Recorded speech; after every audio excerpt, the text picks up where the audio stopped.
Hello, and welcome to this series of podcasts about the upcoming book, Stories of the Goddess, Divine Feminine Frequency Keepers. I am your host, Ani Melita, and I'm super excited today because may have been following along and already hearing some of these interviews with other women who are authors of this book. But today we really get a special treat because today we get to speak with Radhaa Nilia of Radhaa Publishing Company.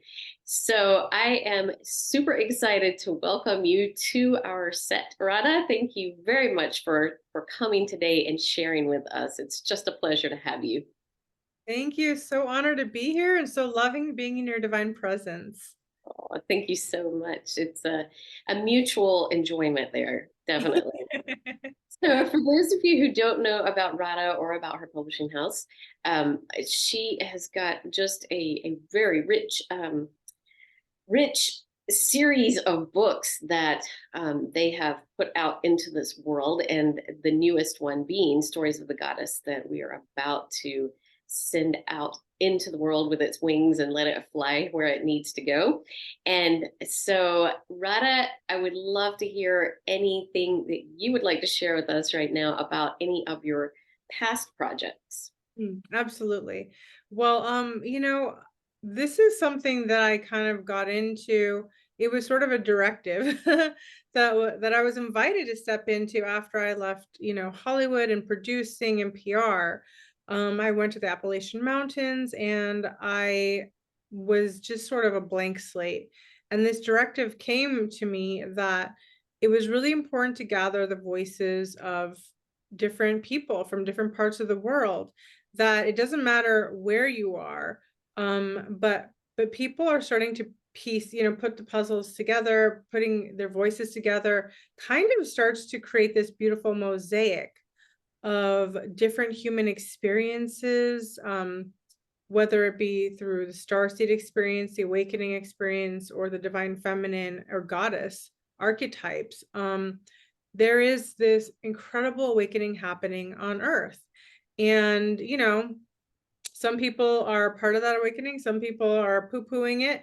Either way, that's perfectly fine because somebody asked me earlier today, how do you handle critics? And I said, you know what? They're always going to be there. They're going to be there whether you're there or somebody else. Like, they just have nothing better to do than to project their unprocessed stuff. Because when you jump into something like a directive, you're just sort of taking a divine leap of faith, right? And that means, yeah, you're taking a risk, right? I didn't know really what I was getting into. I had a background in PR, had done producing, but then I started to see that these projects are like producing but for books, because you're working with so many different kinds of people, the editor, formatter, the authors from different places. So you're pulling it all together and you're manifesting something that isn't just for me, isn't just for one person, just it is for the authors and it's for everybody. It's like a community, it's a collective. And I think that many of us have been desiring to connect more with our soul family, our heart-centered soul family, like more in the heart. We've been so caught up in like the logistics of life and how this should be and how that should be. And once you step into the heart chakra, there's a whole new world, because in the heart, you see things differently. The lens of the heart is more about, it's this frequency, right? You call in your frequency, your tribe. And that's what we sort of did with these books, is that their frequency, that each one of the books holds a specific frequency and it speaks to the tribe that it's meant to. And the different authors from all over the world are now connecting with their tribes through the books. And so that's what it's about. We can find each other.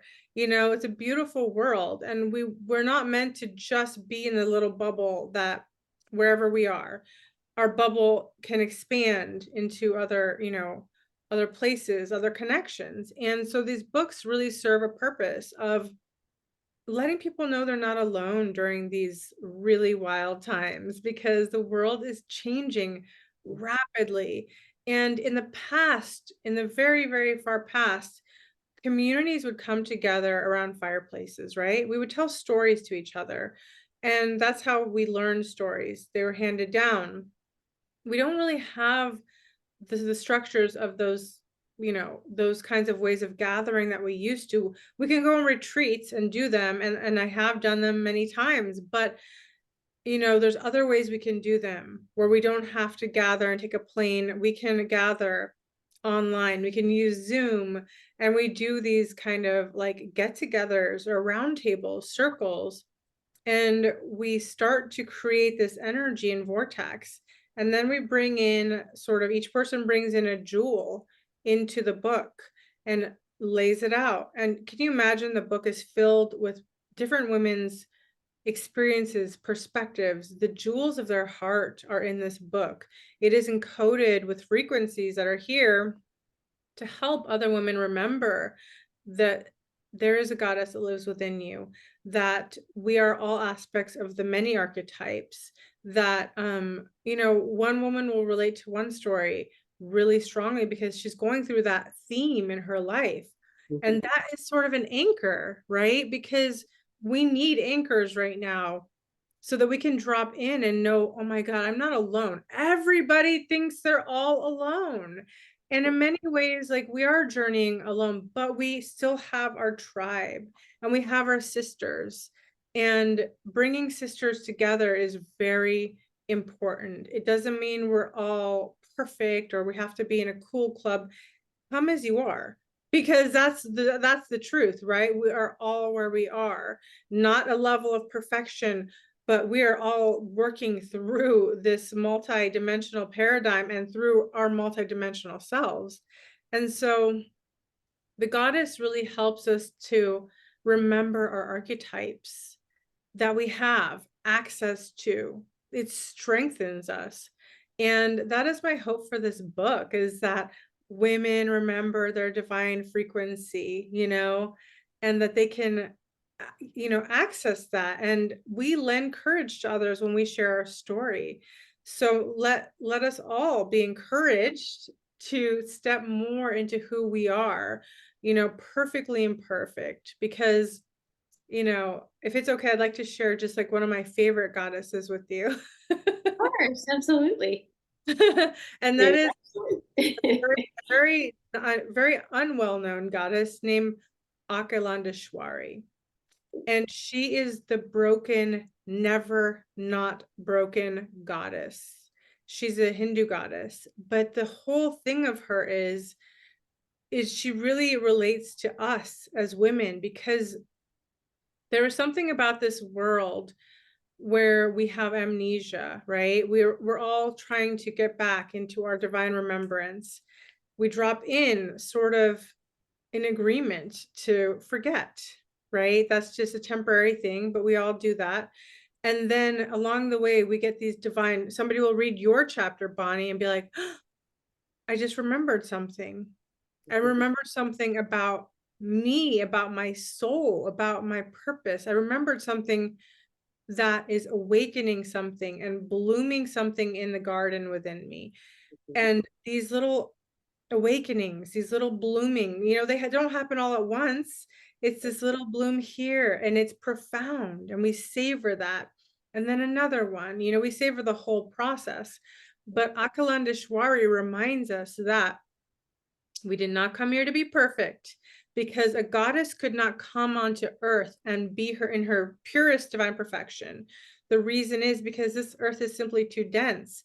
And in order to enter it, part of the toll is you have to carry that duality within you, right? I So love the idea of a toll to come yeah, in. you could have been the highest ranking angel of all time, but if you choose to incarnate here, guess what? You're gonna put on a backpack of karma, and Right. you're going to have to work through certain themes, and nobody is exempt. I don't care if you've been a master in 20,000 lives, like this, you know what I mean? That's just part of the guess what? You're going to be humbled.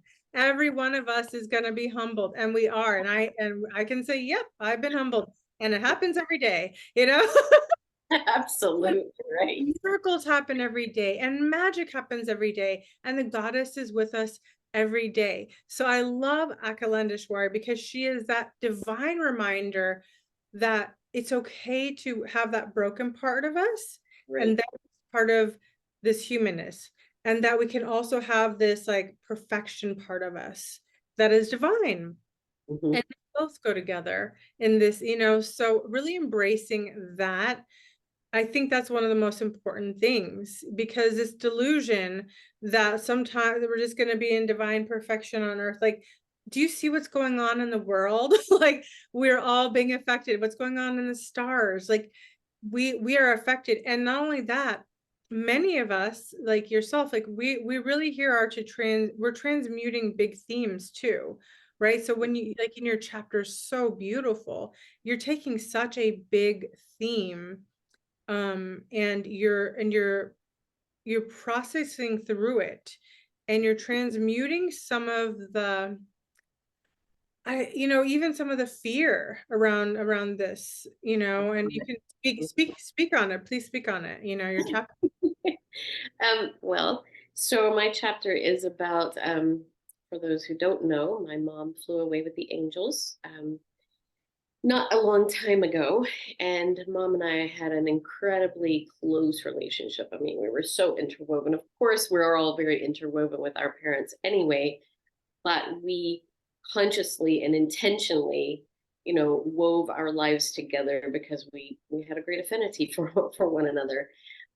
So her leaving this planet was not the easiest for me.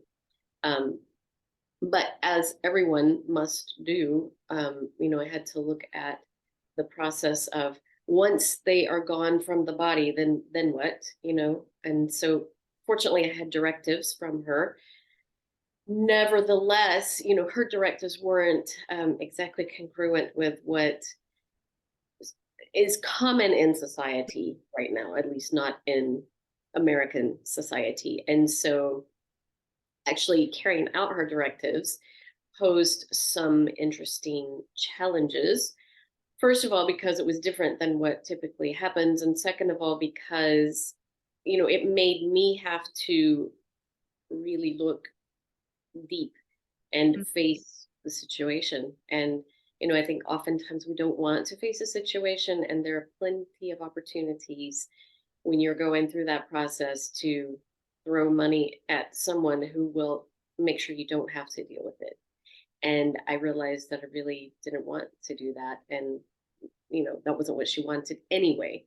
So, the chapter really is the whole process of that, and how that um, experience really took me on a journey through my life with her from the beginning, and how so many things that she had done and said and ways that she raised me had really prepared me, and now I understood why she did a lot of things that she did, and why she had the wishes that she had for when she left her physical incarnation.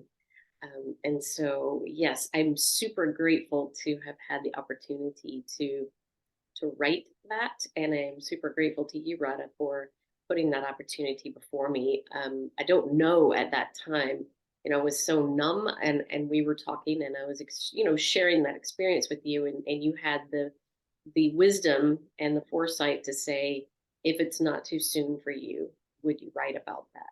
And I knew the moment that came out of your mouth, it was so right, not only for me, but for other people that I don't know, who Yes. I can feel are resonating with that as well. Maybe because so many things in our world are changing, as you mentioned earlier. I mean, just look around yourselves. It's like everything is changing, everything is shifting, old ways are falling apart, which is not necessarily a bad thing. It can be scary, but it's not necessarily a bad thing. And people are taking the initiative to, oftentimes in situations that have been done a certain way for X amount of time, they're stepping forward and saying, wait a minute, I don't like this, or this isn't me, this isn't my truth, or this isn't sustainable. How can we do it differently?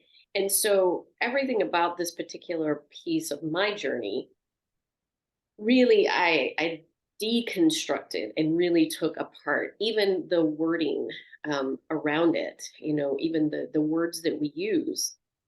I want you to introduce a new word right now because I was like, I didn't want to use that. I wanted to use the new word, but I was like, okay, I need to get reminded again because it's a learning, right? We're all teaching each other as we are teaching ourselves and remembering. So would you, what is the word? What is the word, word that In you use? place of the D word, that one. Yeah.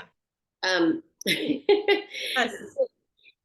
there are a myriad of ways for me to express it. I can say she left. I can say, she flew away with the angels. I can say she put aside her body. There's just many ways, and whatever feels right for someone. But I personally don't resonate with the D word because that's such a concept of duality, Yeah. and I don't really resonate with duality. Obviously, I live in this world, so yes, I do have to resonate with duality, and I haven't yet learned to completely conceptualize the idea of non-duality.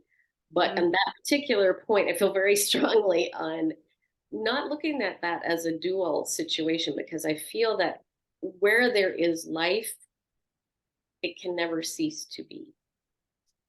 If there is life, it will always be life. And I have the argument in my head, and I'm sure many people will think this too. Well, what about this body? Like it doesn't continue to be alive, but that's sort of the understanding that we have to come to, that this is a vessel, and a life in it is sort of a relative term. And that is a big, big, big piece of what my mom helped me to understand, which I mention in this chapter, and sort of get to in this chapter, that even this, mm, if taken care of in certain ways, it continues life. mm, mhm. Um, and that is just amazing to me. I mean, I know her body is currently continuing life as her soul is continuing life. They're not just not doing it in the same place. Mm, I so get it. Yeah. And I've read your story, so I understand a lot more of what you're speaking of too, but I highly suggest that everyone grab the, pre-sale copy. It's just 99 cents. And honestly, Bonnie's story is such a story of it's such a story of hope and really reframing something that our whole world has been fearful of, like to the forefront, to the point, boiling point. It's like this is excessive, right? Like these topics are things we have to talk about in a new way. And I am learning and I want to learn more because I know there is a better way. We haven't been educated like in our society. We are hardly educated in our society about how to deal with very tender and very sacred initiations in our life and in transitions and all of that. Can It's I interject right there? Because you said something that I would love to just point up a little bit. You said sacred, mm, these sacred things that we walk through in life. And I really have learned so much about the sacredness of this process through my experience with it. Um, and that was a surprise for me. I mean, even though I've had a lot of teachings in my background to have been aware already, and even though I spoke the language of that, I didn't get it. I get it now. I was so surprised at the sacredness of that experience, and I guarded it like a dragon guarding a cave, yeah, because it was so sacred and so powerful, and it still is. I haven't moved out of that completely. Hopefully I will never move away from it completely, because it changes you. Everything about life and this planet looks different. But I guarded that with so much care because it is so sacred and I did not want to miss a moment. It's the first time in my life I ever said to people, you know what? I'm doing me. Mm. Don't bother that. Don't disturb that. Don't even try to take me out of it. And when people would try, and I know they meant it in a good way, they didn't mean it in a any way other than love. They Yes. just didn't know. But when people would say things to me like, oh, don't be sad, she's in a better place, or oh, you wouldn't want her to suffer more, would you? It's like I would say, you know what? I get all that. However, this is what I'm experiencing, and I don't apologize for it. I am grieving unapologetically. And I Mm. told everybody that I'm grieving unapologetically. So Yes. what you get from me is what you get from me right now. And maybe you like it, maybe you don't. If you can handle it, great. Come closer. If you can't, then stay somewhere else until I'm I love that. I think that is so important because I'm such a believer. We have to feel our feelings.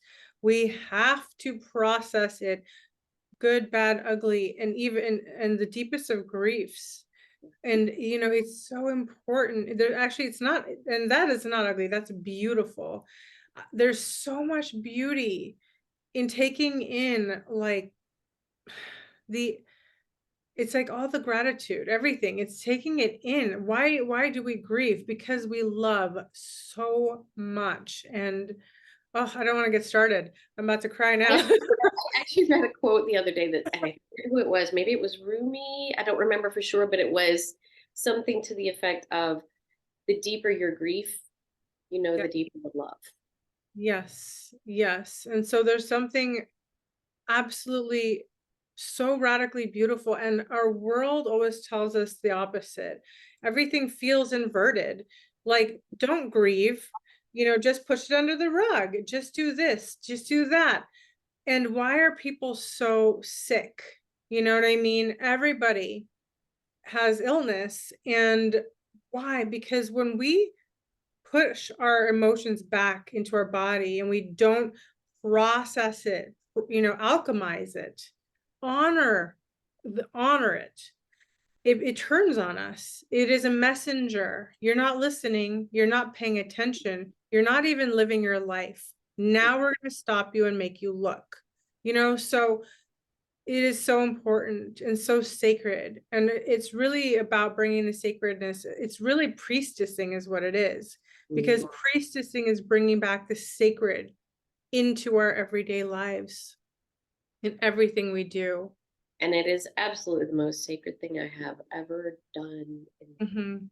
I can only imagine, because I don't have children, but I can imagine that birthing someone into this world would be a very similar experience as birthing someone out of this world. Wow. Um, I mean, obviously, when you birth someone out of this world, it's different because they're not, coming out of your physical body, but they kind of are, Yeah. particularly very, very close to them. They kind of are because we are so, you know, the fabric of our lives is an expression for a reason, right? So the fabric that is me clearly has everyone woven into it, but no one more than the one who let me live in her body for 9 months and birthed me into this world. So birthing her out of this world was, in a sense, has felt very, very physical. Wow. It's just beautiful.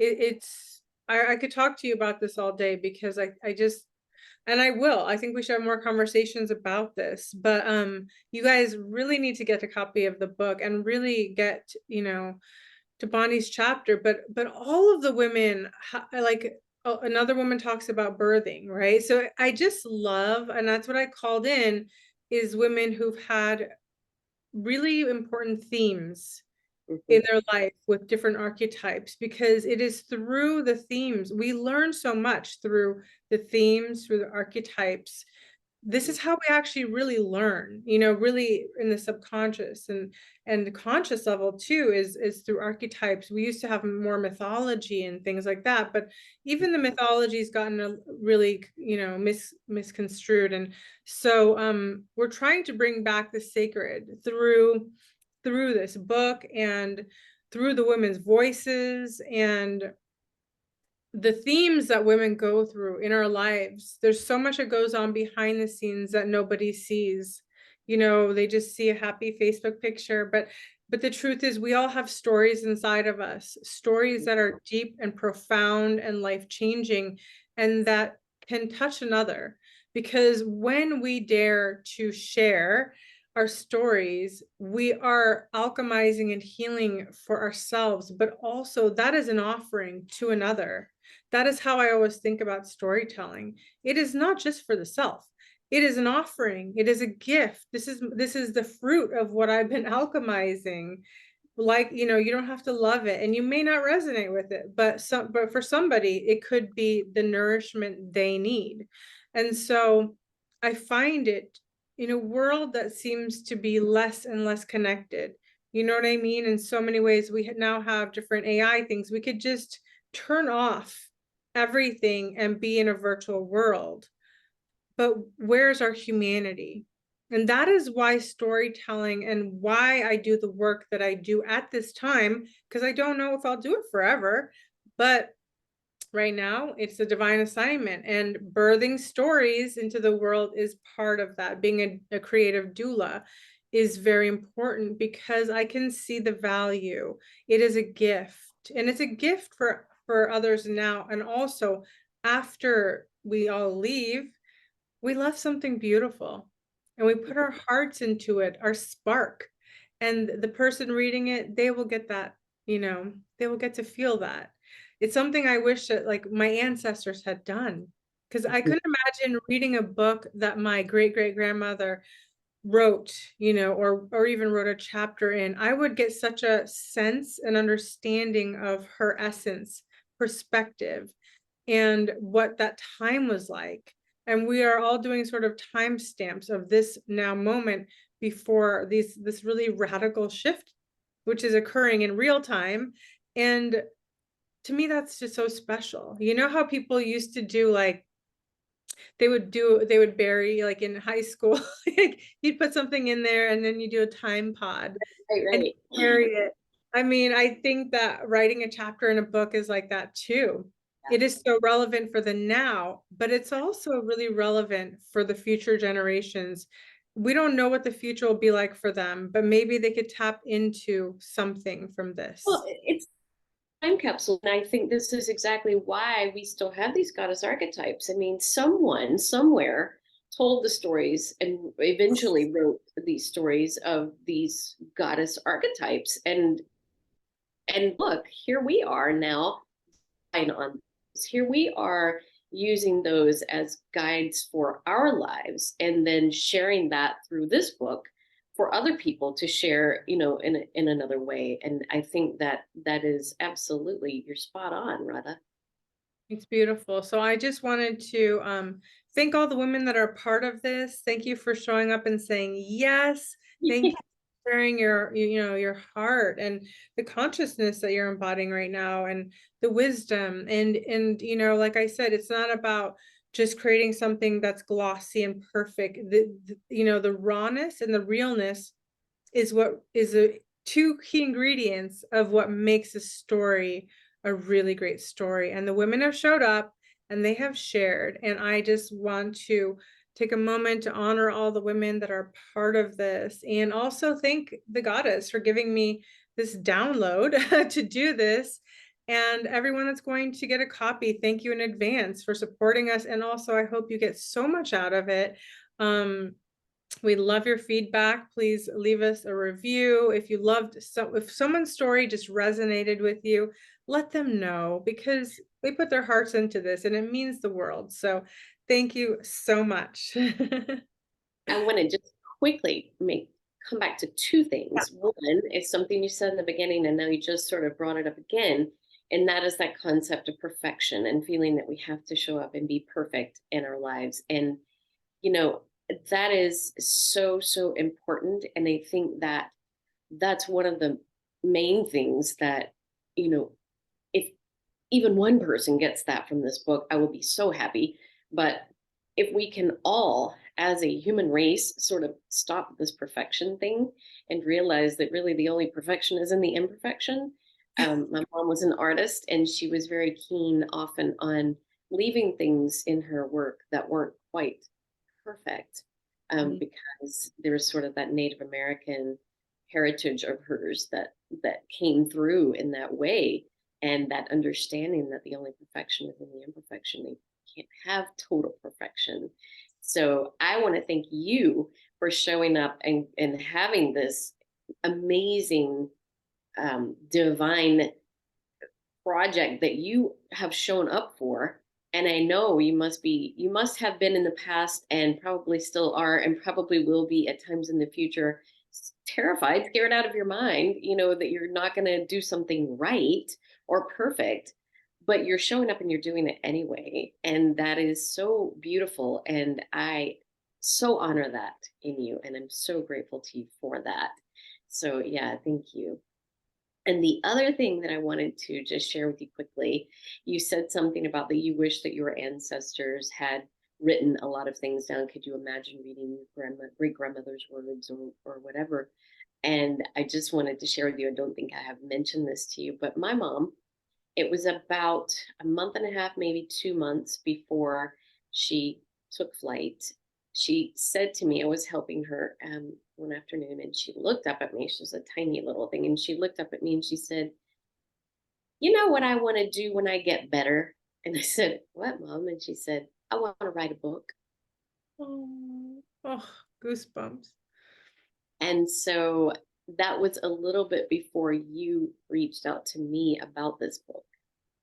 Wow. And as you know, when I mentioned to her that you had mentioned it, it was the only thing that I had mentioned doing that she said, yes, do that. Everything else, she really was asking me to just be present for her.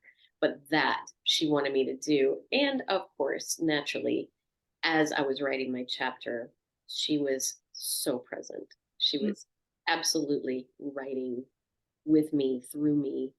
And Mm. yeah, You just did want get to she got to co-create with you. She manifested it with you, and then to, before the call, I really felt her energy, so it does feel really full circle, and I think, that's the beauty of when we do things that we're guided to do, because a lot of times the ego will kick and scream and say, "No," like, it'll find every reason. I've done that myself many times, right? So, I yeah. know.